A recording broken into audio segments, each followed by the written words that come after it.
Bismillahirrahmanirrahim. Assalamualaikum warahmatullahi wabarakatuh. Alhamdulillahilladzi bi ni'matihi tatimmu shalihat. Segala puja dan puji syukur senantiasa kita ucapkan kepada Allahu Rabbul Alamin, yang mana dengan nikmat yang diberikan oleh Allahu Jalla Jalaluhu maka sempurnalah kebaikan-kebaikan. Wa nashhadu an la ilaha illallah wahdahu la syarikalah, lahul mulku wa lahul hamdu wa huwa ala kulli syai'in qadir.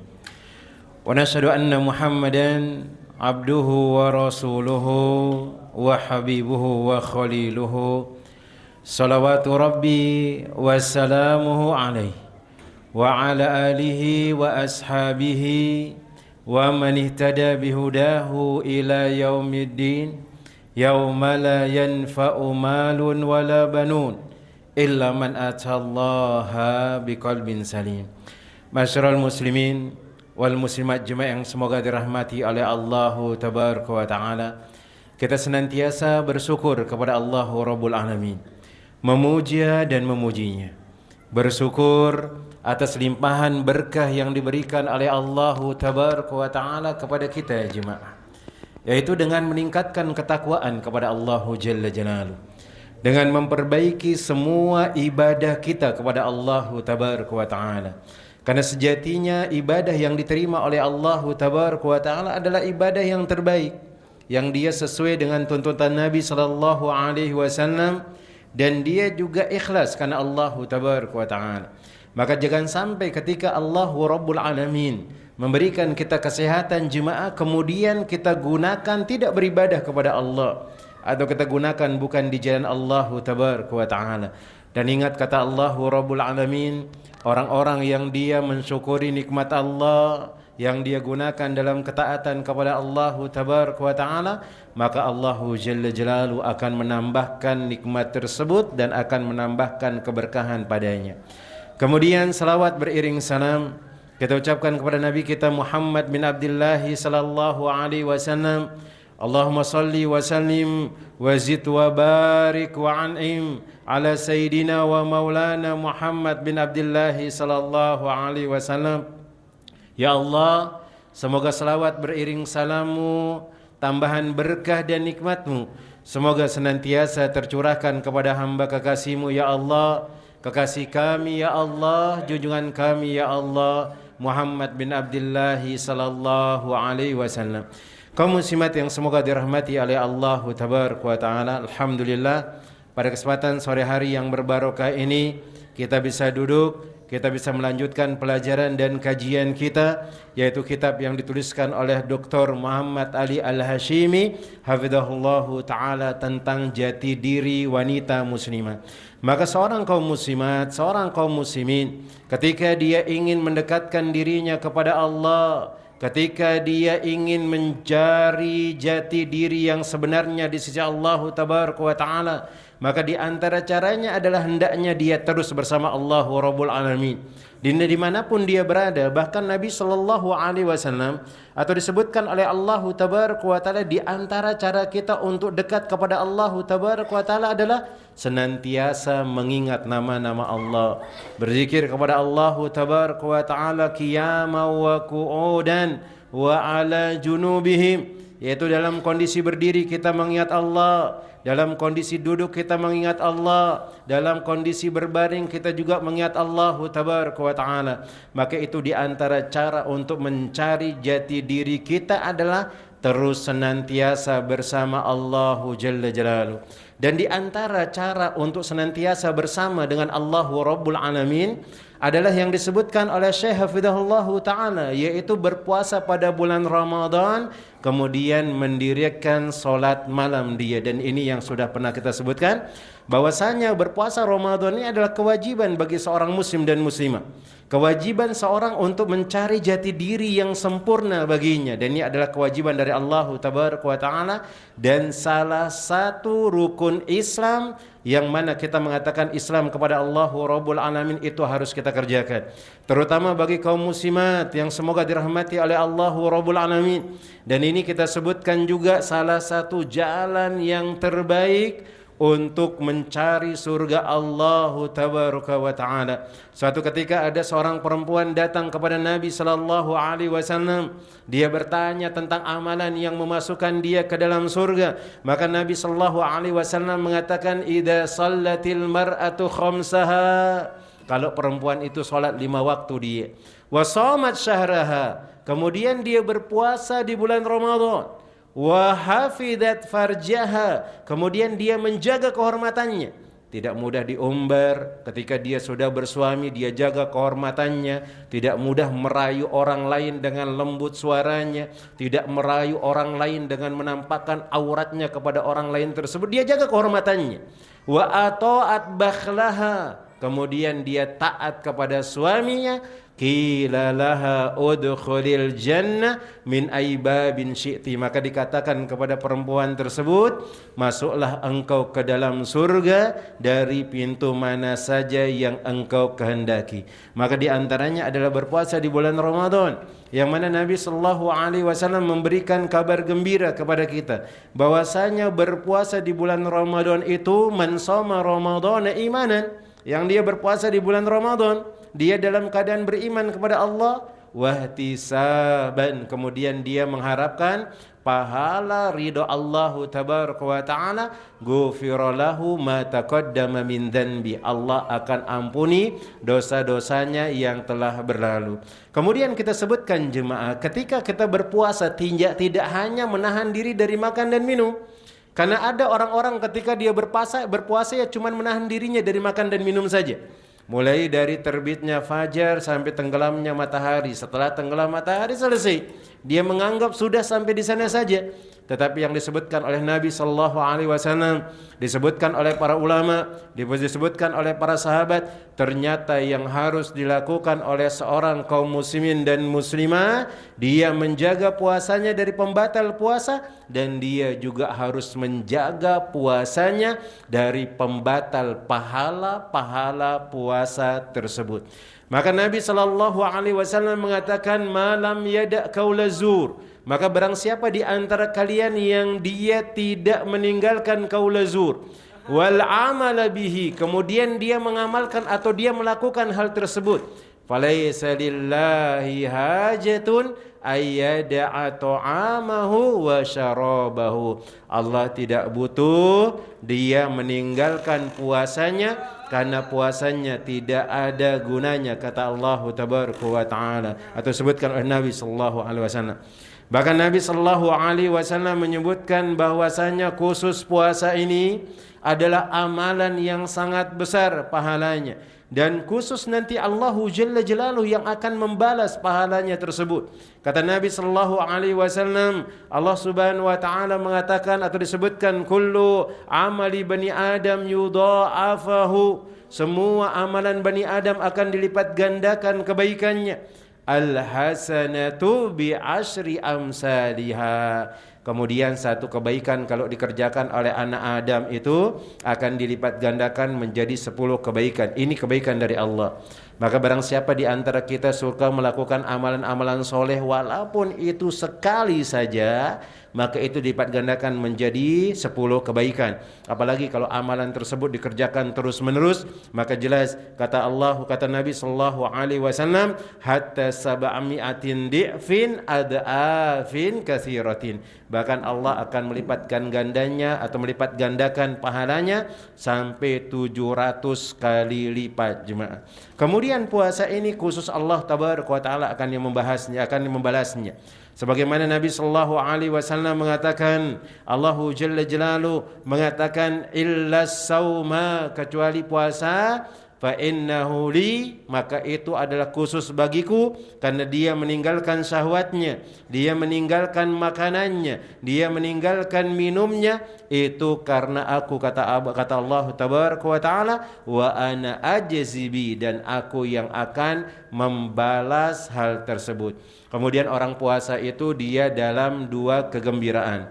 Yang pertama, dia bergembira ketika dia berbuka, dan dia kelak akan bergembira ketika dia berjumpa dengan Allah tabaraka wa taala. Dan ingat, bau nafas orang yang berpuasa tersebut itu lebih wangi daripada minyak misk di sisi Allah tabaraka wa ta'ala. Maka jemaah yang semoga dirahmati oleh Allah Rabbul Alamin, maka hendaknya khusus untuk wanita muslimah yang sadar harus menyelaraskan antara pekerjaan rumah tangganya pada bulan Ramadan, kemudian dia harus pandai-pandai mengisi waktu dengan ibadah dan takarrub kepada Allah tabaraka wa taala. Karena kaum muslimat biasanya di bulan Ramadan itu akan lebih sibuk lagi, dia sibuk menyiapkan untuk apa yang dibutuhkan oleh keluarganya, sibuk menyajikan apa yang harus dibutuhkan ketika dia berbuka puasa, ketika dia bersahur, kemudian mengurus anaknya, apalagi ketika dia berpuasa emosi mudah meluap, maka dia harus jaga, dia mengurus anaknya dan seterusnya. Maka di sini harus mempersiapkan diri sehingga amalan-amalan yang dia kerjakan adalah amalan-amalan soleh. Maka kesibukan rumah tangganya jangan sampai membuatnya lalai dari mengerjakan solat terutama. Karena orang-orang melakukan puasa kemudian dia tidak melakukan solat, maka puasanya tidak ada artinya.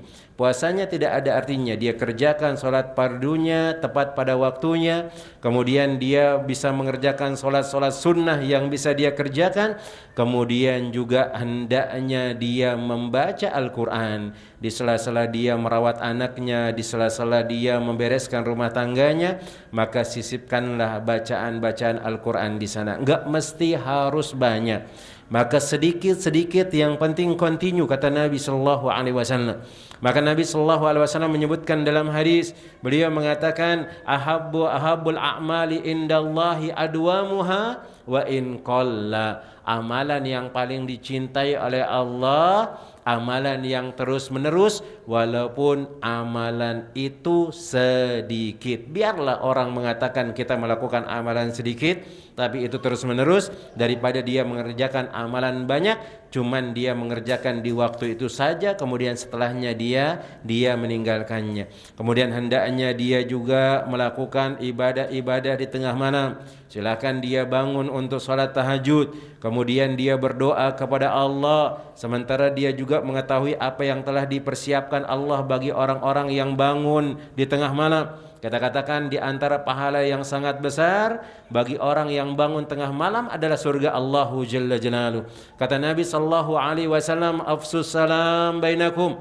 Maka silahkan kalian tebarkan salam di antara kalian. Liman arafta wa man lam ta'rif. Orang yang kalian kenal atau orang yang kalian tidak kenal, selama dia adalah orang muslim. Wa at'imu ta'am. Kemudian yang kedua, silahkan kalian banyak memberikan orang makan. Ada orang yang membutuhkan makanan, silahkan kita berikan. Kemudian wasilul arham. Sambung tali silaturahmi. Jangan sampai hubungan rahim kita dengan keluarga kita terputus. Ada masalah sedikit, masalah yang remeh diputus, masalah yang ini diputus, masalah harta diputus tali silaturahminya, maka itu hukumnya adalah haram. Bahkan Nabi sallallahu alaihi wasallam mengatakan la yadkhulul jannata qati. Tidak akan masuk surga orang yang memutus tali silaturahmi.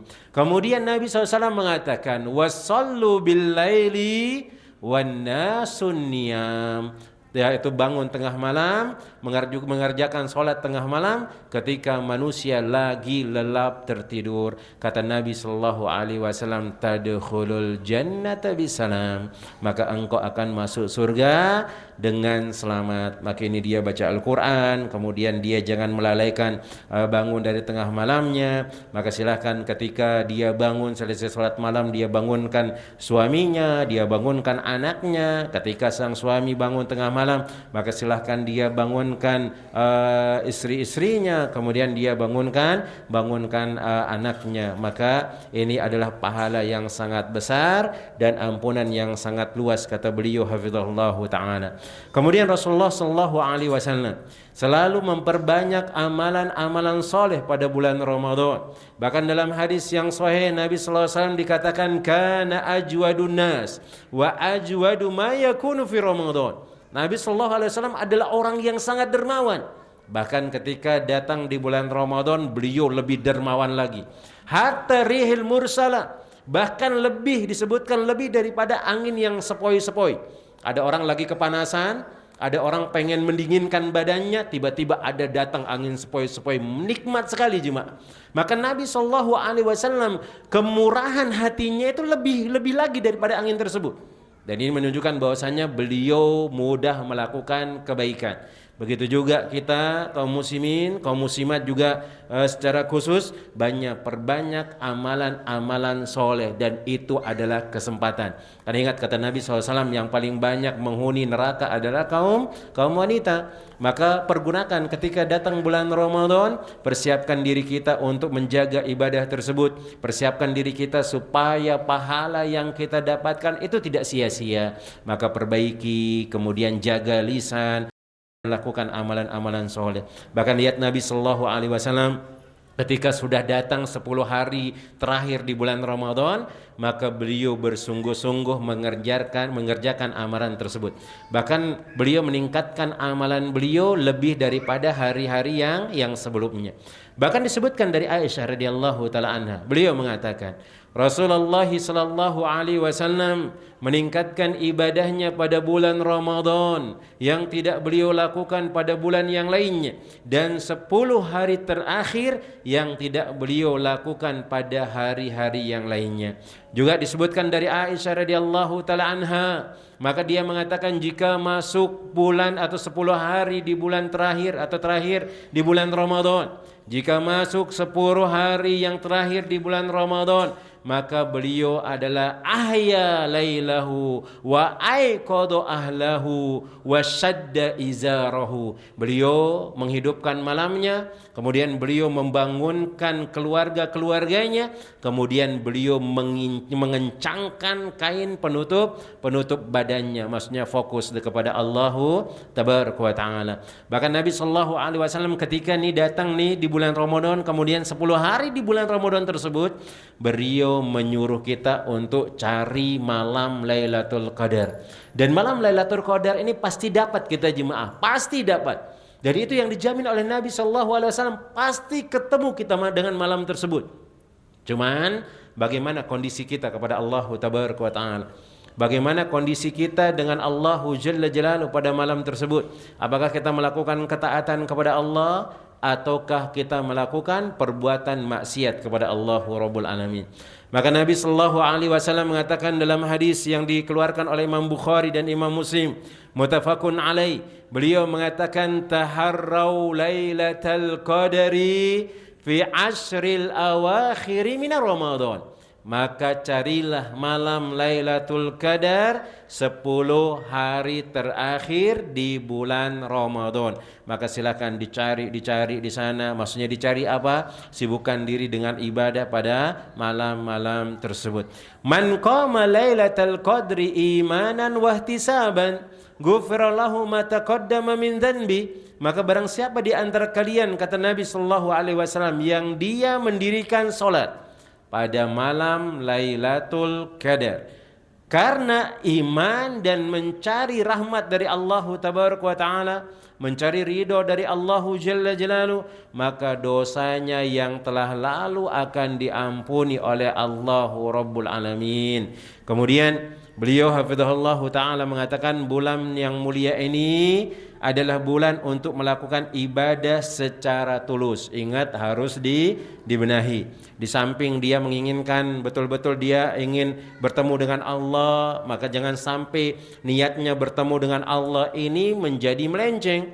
Karena banyak orang ternyata datang sholat tarawih supaya dia dianggap ahli sholat. Banyak orang yang dia duduk membaca Al-Quran di masjid, dia ingin dipanggil qori, menghatamkan Al-Quran dan yang lainnya. Maka jangan, dia harus terus tulus mengerjakan amalan tersebut, senantiasa mengoreksi niatnya. Bahkan Imam Ahmad mengatakan, setiap hari aku meneliti dan melihat niatku, apakah karena Allah tabaraka wa ta'ala Allah ataukah karena manusia. Maka hendaknya ibadah itu kita ikhlaskan karena Allah, karena itu yang terbaik. Karena kalau kita mencari ridho Allah, maka ridho manusia pun akan kita dapati. Tapi kalau kita mencari ridho manusia, maka wallahi kita tidak akan pernah mendapatkan ridho dari Allahu Jalla Jalaluhu.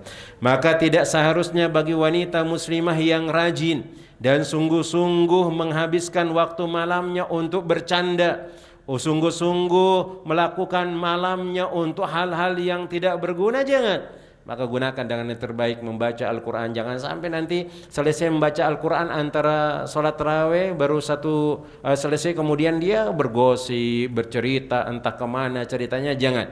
Maka harus dijaga, jangan sampai qaula zur itu keluar dari lisan kita. Dan disebutkan oleh para ulama, qaula zur itu bukan hanya mencaci maki orang saja, tidak menggibah orang, kemudian menamimah orang, bahkan merendahkan orang lain, itu semuanya qaula zur. Kemudian menceritakan sesuatu yang haram, yang porno di sana misalnya, itu juga sesuatu yang diharamkan oleh Allahu Tabaraka wa Ta'ala dan akan membuat amalan kita dihapus oleh Allah Subhanahu wa Ta'ala. Dan jangan dia sibukkan dengan bergadang, dengan dia bercanda, sehingga ketika dia sudah dekat dengan waktu subuh, lalu dia tertidur, kemudian tidak sempat membangunkan keluarganya atau anggota keluarganya. Karena ternyata kebaikan itu banyak didatangkan dari kaum muslimat. Maka jadilah kaum muslimat yang berguna dalam rumah tangga. Karena biasanya yang paling cepat bangun untuk makan atau untuk sahur itu adalah perempuan. Karena dia akan menyiapkan makanan untuk suaminya, menyiapkan makanan untuk anaknya, maka itu harus dijaga dan jadilah orang-orang yang bermanfaat di keluarga kita, dan kitalah adalah orang-orang yang mendatangkan kebaikan, yaitu khusus bagi kaum muslimah. Maka kaum muslimah yang sadar dengan hidupnya bersama anggota keluarganya, dengan pola kehidupan yang islami pada bulan Ramadan, maka harus pandai-pandai mengatur jadwal pada malam-malam bulan Ramadan. Sehabis melaksanakan sholat isya, anggota keluarganya tidak boleh terjaga terlalu lama, karena tidak seberapa lama kemudian mereka harus bangun untuk mendirikan sholat malam misalnya atau tarawih, lalu disusul dengan makan sahur. Maka lihat Nabi Sallallahu Alaihi Wasallam memerintahkan kita untuk makan sahur, dan ini adalah sunnah muakkadah. Beliau mengatakan tasaharu fa inna fis sahuri barakah, maka bersahurlah kalian karena di makan sahur itu ada keberkahan.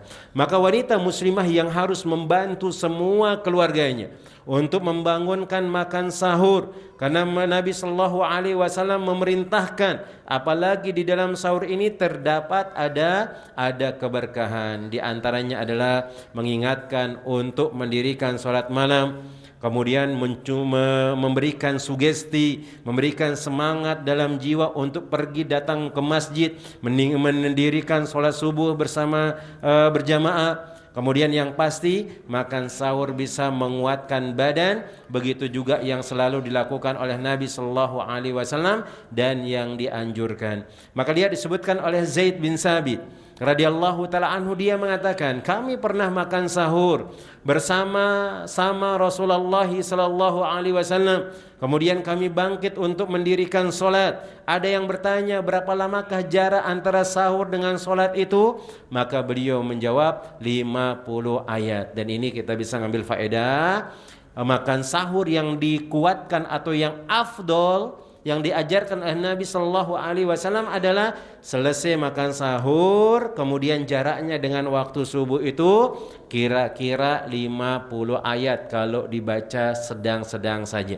Biasanya kalau dianggap satu muka itu 17 ayat, biasanya berapa menit dibaca? Silakan. Ya agak cepat, tapi jangan terlalu santai dan jangan terlalu cepat juga. Ya kira-kira mungkin tinggal berapa menit saja. Kemudian dia siap-siap untuk menggosok giginya, dia persiapan untuk berangkat ke masjid, maka itu yang utama. Maka tidak diragukan wanita muslimah yang menjadi sumber kebaikan bagi seluruh anggota keluarganya pada bulan Ramadan. Maka jadilah orang-orang yang memberikan kebaikan kepada keluarga kita. Bahkan dia akan mendapatkan pahala yang melimpah dari Allahu Jalla Jalaluhu dan pahala yang akan dilipat gandakan oleh Allahu Rabbul Alamin. Sebagaimana Allahu Jalla Jalaluhu mengatakan, barang siapa di antara kalian yang dia beriman dan beramal soleh, tentulah kami tidak akan menyia-nyiakan pahala orang-orang yang mengerjakan amalan kebaikan tersebut.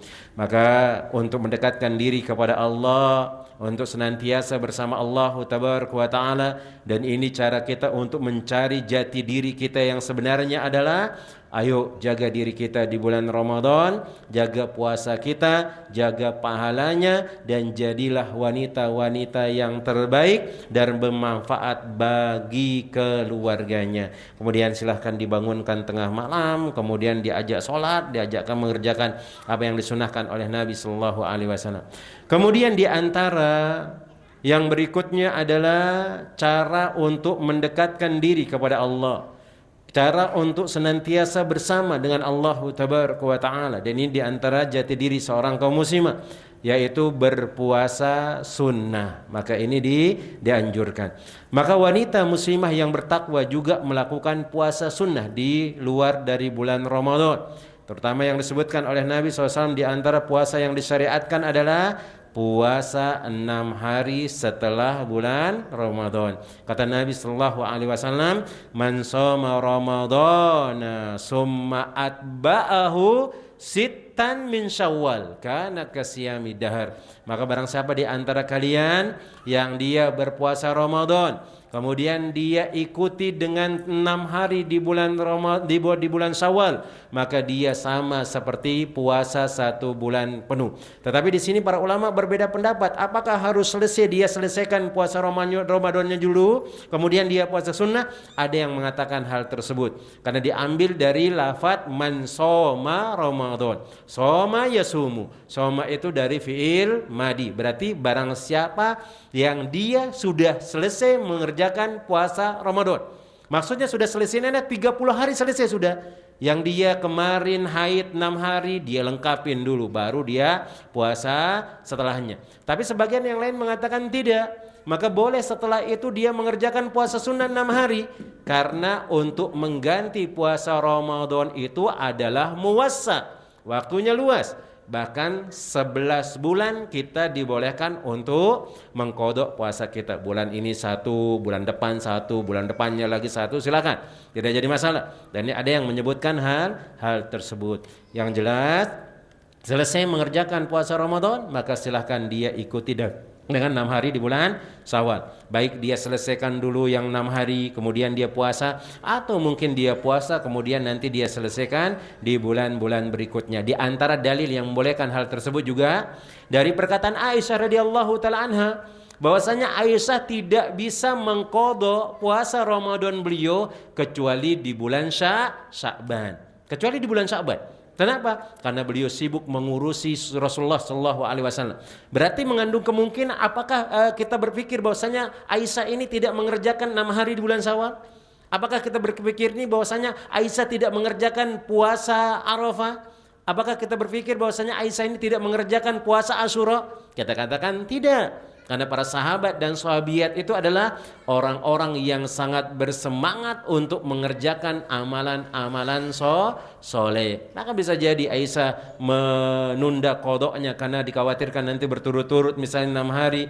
Akhirnya beliau mengakhirkan di bulan Sya'ban, tapi mengerjakan puasa-puasa yang lainnya jelas dengan izin suaminya. Karena tidak boleh seseorang atau seorang perempuan melakukan puasa sunnah wa zawjuha hadirun, sedangkan suaminya ada di rumah. Ini dia.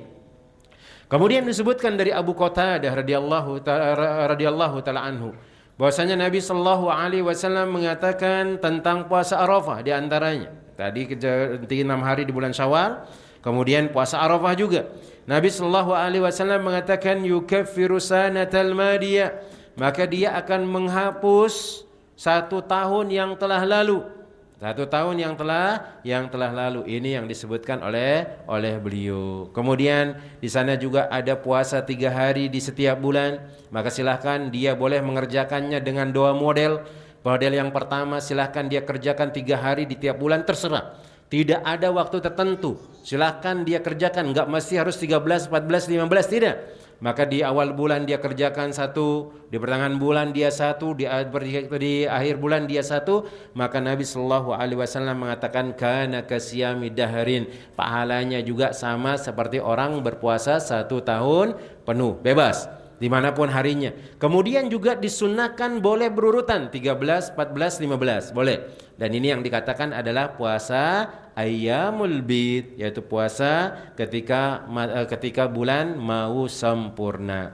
Kemudian juga disebutkan di sini tentang hari ini Abu Hurairah berkata, kekasihku Rasulullah Shallallahu Alaihi Wasallam mewasiatkan kepadaku 3 perkara, yaitu puasa 3 hari di setiap bulan, 2 rakaat duha, dan sholat witir sebelum tidur. Ingat, sholat witir itu boleh dikerjakan sebelum tidur, tapi yang lebih utama itu adalah di sepertiga malam, karena Nabi Shallallahu Alaihi Wasallam waj'al fi akhiri salatikumul witra, dan jadikanlah penutup dari solat malam kalian itu adalah solat witir. Cuman kalau kita yang susah bangun, kita yang susah untuk bangun tengah malam, itu silahkan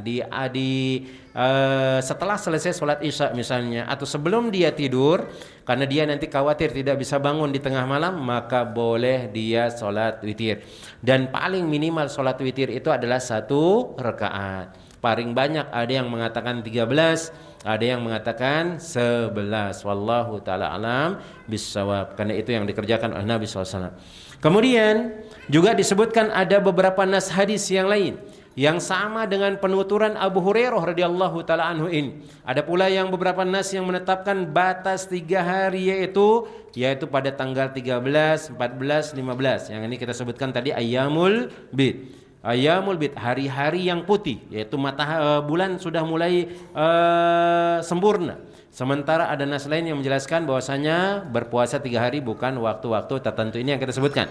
Modelnya puasa 3 hari ini ada 2. Silakan di tiap bulan dia 3 hari, kapanpun dia bisa. Yang penting dia jauhi hari-hari yang tidak boleh puasa ya.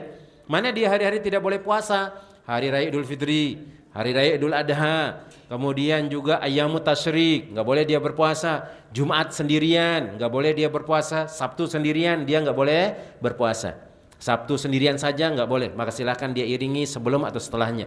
Jumat sendirian juga nggak boleh, silakan dia iringi sebelum atau setelahnya. Itu dijauhi. Kemudian disebutkan dari Mu'adzah bin Adawiyah pernah berkata kepada Aisyah radhiyallahu taala anha, benarkah Rasulullah SAW berpuasa 3 hari setiap bulan? Maka beliau mengatakan, na'am, benar.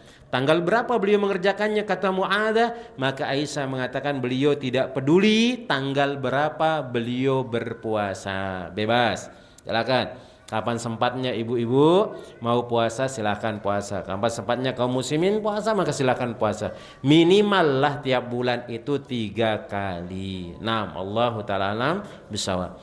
Kemudian di antara cara untuk senantiasa bersama Allahu Jalla Jalaluhu, senantiasa bersama Rabb kita, untuk mencari jati diri kita yang sebenarnya adalah menunaikan haji di Baitul Al-Haram, di Baitullah Al-Haram, melakukan haji. Dan jelas ini bagi orang-orang yang mampu dia. Kalau sudah dia memiliki faktor pendukung untuk mengadakan perjalanan, di antara yang disebutkan oleh para ulama adalah al-istita'ah.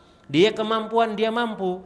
Dan istita'ah ini disebutkan ada beberapa syaratnya. Istita'ah itu yang pertama, kalau dia laki-laki berarti ada duit yang dia gunakan, ada uang yang dia gunakan untuk pergi untuk umroh. Ini yang pertama. Yang kedua, dia mampu, dia sehat.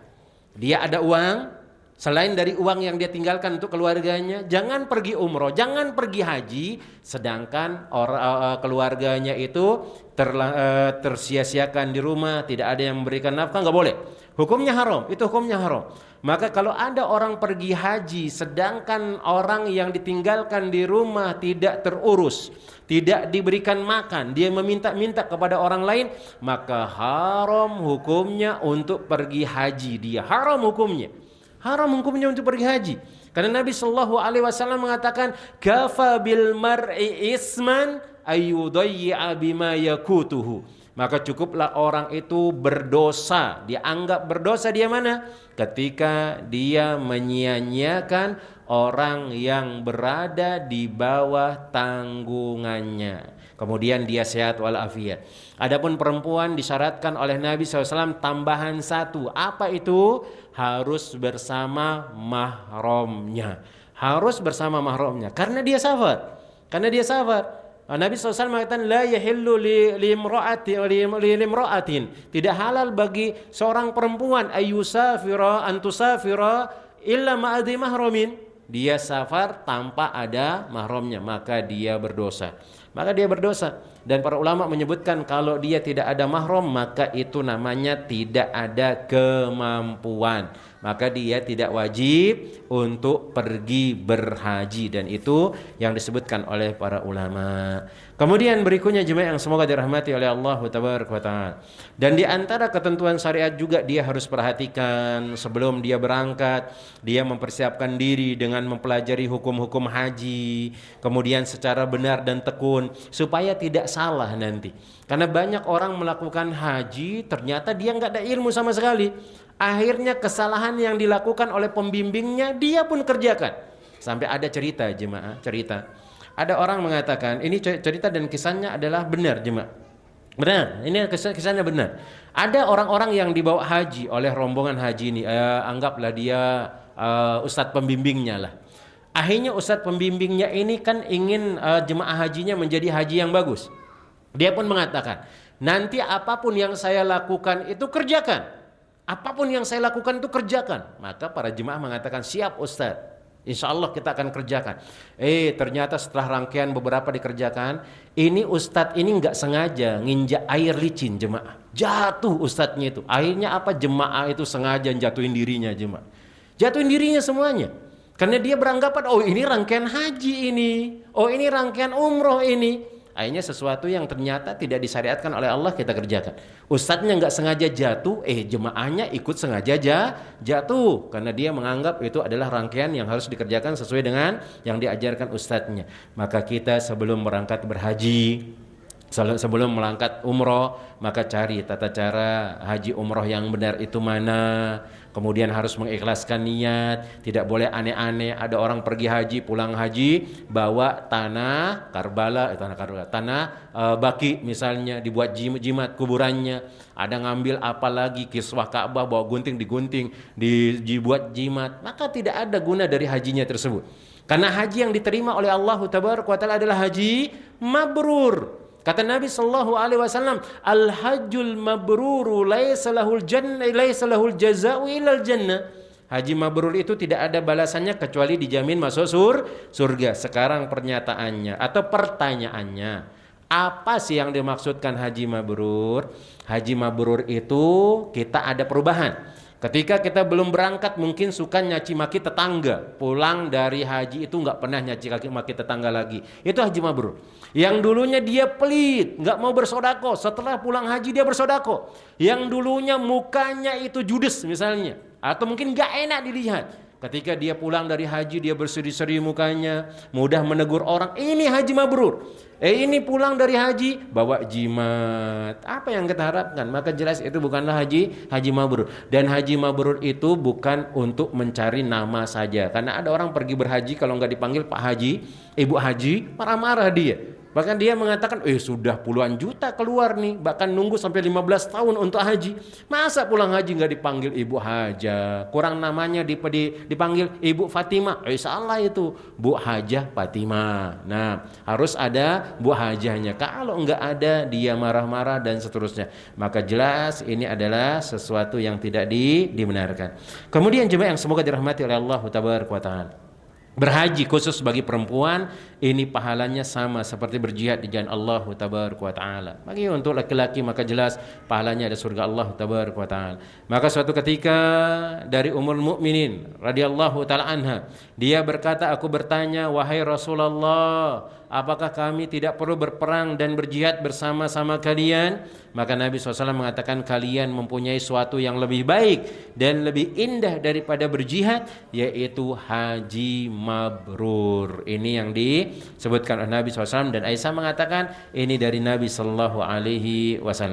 Kemudian berikutnya di antara ibadah yang senantiasa akan mendekatkan kita bersama Rabb kita jemaah adalah melaksanakan umroh. Ini juga bagi orang-orang yang mampu, terutama kalau pengen umroh yang terbaik itu adalah umroh di bulan Ramadan. Karena ada pahala yang disebutkan oleh Nabi Shallallahu Alaihi Wasallam, umroh di bulan Ramadan itu ta'dilu hajjan wa umratan ma'i, atau ta'dilu hajja ma'i. Maka dia sama seperti haji bersamaku. Silahkan kalau memang mampu di bulan Ramadan. Kalau nggak mampu, kapan kita mampu kita kerjakan. Dan syaratnya yang tadi itu jemaah ya, mau haji mau umroh, syaratnya tadi itu dia harus mampu duitnya, kemudian dia sisakan bagi keluarganya, kemudian mampu badannya untuk mengerjakan haji dan umroh. Kemudian kalau perempuan tambah satu, dia harus bersama dengan mahramnya. Maka silahkan kaum muslimat, dia menunaikan haji, dia melakukan umroh, memang jika memang ada faktor-faktor yang mendukung, dia mampu, terutama umroh di bulan Ramadan, karena pahala umroh di bulan Ramadan itu sama seperti haji bersama Rasulullah Shallallahu Alaihi Wasallam, sebagaimana diriwayatkan oleh Imam Bukhari dari Ibnu Abbas. Nabi Shallallahu Alaihi Wasallam mengatakan saat beliau kembali dari hajinya, beliau bertanya kepada Ummu Sinan Al-Asariyah, apa yang menghalangimu untuk haji? Maka beliau mengatakan, Abu Fulan suaminya mempunyai 2 ekor onta, yang satu dipergunakan untuk haji, satunya lagi kami gunakan untuk mengairi tanah kami. Beliau bersabda, jika sudah tiba bulan Ramadan, laksanakan umrah, karena umrah pada bulan Ramadan itu sama seperti haji bersamaku. Dalam riwayat lain Ibnu Abbas disebutkan, sungguhnya umrah pada bulan Ramadan itu mengqadha haji bersamaku. Nah, kemudian yang berikutnya adalah senantiasa mentaati perintah Allah Tabaraka wa Ta'ala. Maka ini diantara cara untuk senantiasa dekat dengan Allah, cara untuk senantiasa mendekatkan diri bersama Rabb kita jemaah kaum muslimat yang semoga dirahmati oleh Allah Tabaraka wa Ta'ala. Maka dengan hal tersebut akan kita dapati jati diri yang sebenarnya. Maka di sini beliau mengatakan, wanita yang sadar tidak boleh lalai dia bahwasanya dia dibebani beberapa kewajiban syariat yang diperintahkan oleh Allah kepadanya. Maka kedudukannya dalam hal ini sama dengan laki-laki. Maka enggak ada bedanya laki-laki dengan perempuan, cuma enggak ada bedanya di sisi Allah. Yang membedakan adalah ketakwaan. Kata Allah Tabaraka wa Ta'ala, inna akramakum indallahi atqakum. Nah, orang yang paling mulia di sisiku adalah orang yang paling bertakwa. Kadang laki-laki kalah dengan perempuan kalau perempuan itu bertakwa. Kadang perempuan pun kalah dengan laki-laki karena laki-laki itu bertakwa. Itu di antara pembeda. Maka dalam syariat-syariat yang lain enggak ada. Kecuali yang memang yang dibatasi secara khusus, diperuntukkan untuk kaum laki-laki, diperuntukkan untuk kaum wanita, atau yang dikhususkan untuk kaum laki-laki bukan bagi kaum wanita. Selain pengecualian ini, maka laki-laki perempuan mempunyai tanggung jawab yang sama di depan Allah Tabaraka wa Ta'ala. Maka lihat kata Allah Jalla Jalaluhu, sesungguhnya laki-laki yang muslim, laki-laki dan perempuan, laki-laki perempuan yang muslim, laki-laki perempuan yang mukmin, laki-laki perempuan yang tetap dalam ketaatannya, laki-laki dan perempuan yang benar, laki-laki dan perempuan yang sabar, laki-laki perempuan yang khusyuk, laki-laki perempuan yang bersedekah, laki-laki perempuan yang berpuasa, laki-laki perempuan yang memelihara kehormatannya, laki-laki dan perempuan yang banyak menyebut nama Allah. Allah telah menyediakan untuk mereka ampunan dan pahala yang sangat besar. Berarti yang membedakan kita adalah amal soleh, kemudian ketakwaan kepada Allah Jalla Jalaluhu. Kemudian beliau mengatakan, Allah Subhanahu wa Ta'ala mengatakan, barang siapa yang mengerjakan amal soleh, man amila solehan min dzakarin aw unsa wa huwa mu'min fala nuhyiyannahu hayatan thayyibah. Barang siapa yang mengerjakan amal soleh, baik laki-laki maupun perempuan, dalam keadaan beriman dia, maka sungguhnya kami akan berikan kepadanya kehidupan yang baik, dan sesungguhnya kami akan membalas kepada mereka dengan pahala yang lebih baik dari apa yang mereka kerjakan. Kemudian Allah Subhanahu wa taala mengatakan, maka Tuhan mereka memperkenankan permohonan dengan berfirman, sesungguhnya aku tidak menyia-nyiakan amalan orang yang beramal di antara kamu, baik laki-laki ataupun perempuan, karena sebagian kamu adalah turunan dari sebagian yang lainnya.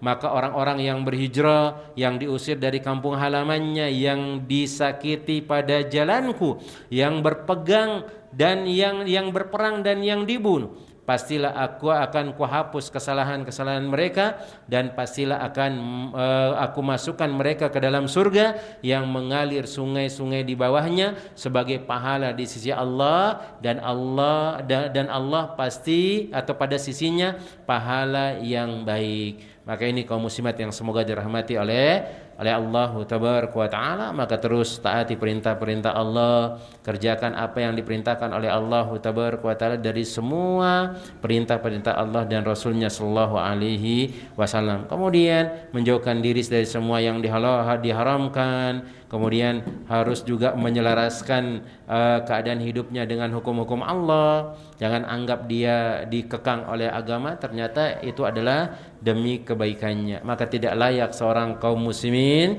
tidak layak bagi kaum muslimat ketika Allah menentukan suatu hal kepada mereka, kemudian dia mengatakan apakah boleh seperti ini, boleh seperti itu, dan seterusnya. Nama Allah Ta'ala dalam shawab. Mungkin ini yang dapat ana sampaikan. InsyaAllah nanti kita akan lanjut baca tentang mentaati perintah Allah, yaitu terus bersama dengan Allah tabaraka wa taala dengan mentaati perintahnya, yang mana itu yang akan menjadikan jati diri sesungguhnya bagi kita kaum muslimin, dan terkhusus bagi kaum muslimat. Maka ini diantara hal yang mendatangkan keberkahan dari Allah Rabbul Alamin. Nah, mungkin ada sesuatu yang belum jelas, tafadhol mungkin ditanyakan tentang yang kita bahas tadi. Yang pertama itu berpuasa di bulan Ramadan, kemudian mendirikan sholat malam, kemudian yang berikutnya dia berpuasa sunnah, kemudian dia berhaji dan dia berumrah di Baitullahi Al-Haram. Ingat, haji umrahnya itu di Baitullah, bukan di tempat yang lainnya. Nah, Allah Ta'ala alam. Di sini ada pertanyaan, Ustadz, jika sudah ada biaya untuk daftar haji, baiknya daftar haji dulu atau berangkat umroh, karena biayanya juga sudah cukup untuk pergi umroh. Ya, kalau memang dicari mana yang lebih utama, jelas untuk pergi haji itu lebih utama. Tapi nanti kalau memang memungkinkan bisa nabung lagi untuk haji, silakan umroh aja dulu. Kemudian sambil berdoa, mudah-mudahan dengan berdoa itu bisa memberikan kemudahan kepada kita untuk melakukan umroh. Tapi kalau nanti seandainya kalau bisa cepat untuk berhaji, maka tabung aja untuk haji. Tabung aja untuk haji. Tapi kalau memang dia kayaknya ini lama untuk mengerjakan haji ini, tinggal 25 tahun misalnya nunggu. Apalagi sekarang kan orang biasanya kalau nunggu haji itu berapa tahun coba? 15 tahun. Nah, sampai 20 tahun. Nanti umur kita sudah 60 tahun ini. Mau daftar haji sampai 20 tahun, iya kalau umur kita nyampe ke sana. Kalau memang seperti itu ya sudah umroh aja dulu. Sembari nanti di umroh itu kita berdoa, ingat, umroh itu kita berdoa, mohon kepada Allah dimudahkan semua urusan kita. Mungkin nanti sepulang kita dari umroh itu bukan haji yang kita tunggu 15 tahun itu yang akan kita dapatkan. Mungkin secara kontan ternyata langsung ditakdirkan bisa haji di tahun itu. Maka silahkan sesuai dengan yang dianggap lah. Tapi ya anak anjurkan ya kalau bisa umroh aja dulu. Apalagi untuk proses haji itu sangat lama sekali. Berdoa ketika umroh, mudah-mudahan dimudahkan haji. Tahu kan nanti ketika pulang dari umroh ternyata ditakdirkan dia diberikan uang oleh Allah 500 juta. Akhirnya silahkan dia bisa berangkat haji plus mungkin 300 juta. Ya, bisa gunakan yang 300-nya untuk pergi haji plus tanpa dia menunggu 15 tahun, tanpa dia menunggu 20 tahun. Kan ingat, berdoa di Masjidil Haram, bertakarrub di sana, itu adalah tempat yang mustajab untuk dikabulkan doa-doa kita jemaah. Semoga kita dimudahkan untuk pergi umroh dan untuk pergi haji. Nah, Allahu taala alam bisawab. Ada yang lain?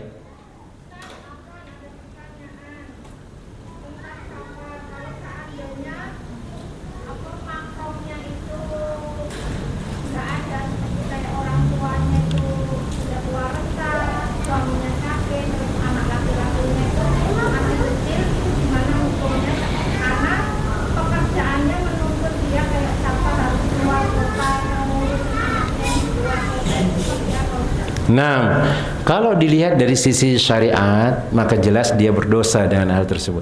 Karena dia safar harus dengan mahram. Dia safar dengan mahram. Tapi kalau dia nggak ada yang nanti membantu makan, misalnya suaminya sakit, kemudian biasanya suaminya yang nganter, suaminya sakit, anaknya sakit, orang tuanya sakit, kemudian mengharuskan dia berangkat, bismillah.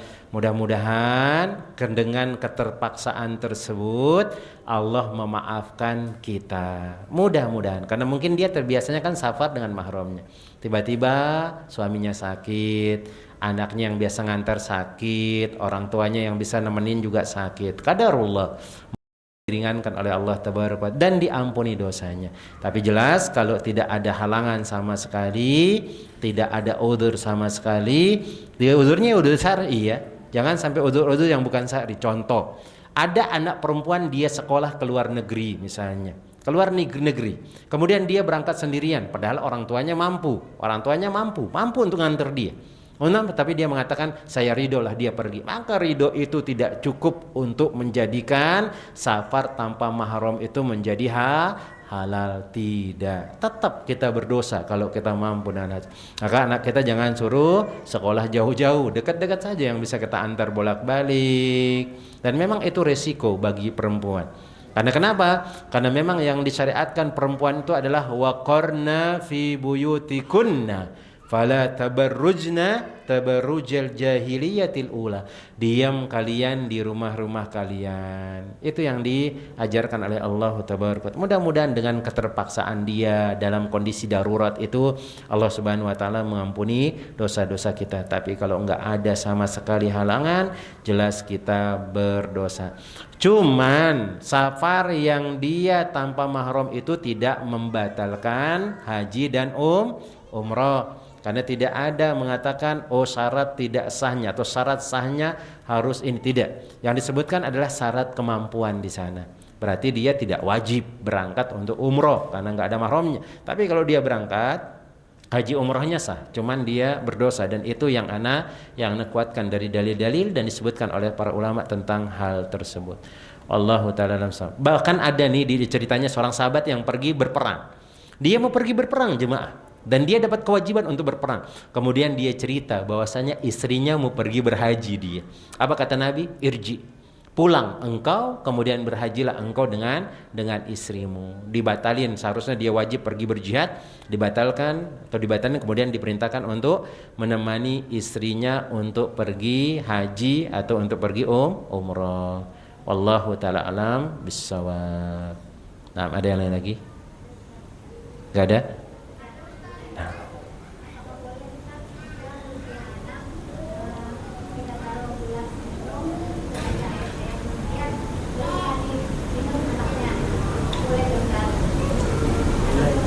Yang mana? Mereka dia menaruh air dalam gelas terus dibacakan ayat-ayat ruqyah untuk diminumkan ke anaknya. Nah, di sini ada pertanyaan, bolehkah kita meruqyah dengan air kemudian kita membaca ayat ruqyah? Boleh, silakan. Dan ini adalah ruqyah mandiri disebutkan oleh para ulama. Orang kalau ruqyah mandiri itu baca sendiri. Ini anak kita nggak bisa baca Al-Quran Ustaz, kita yang bacakan, silakan.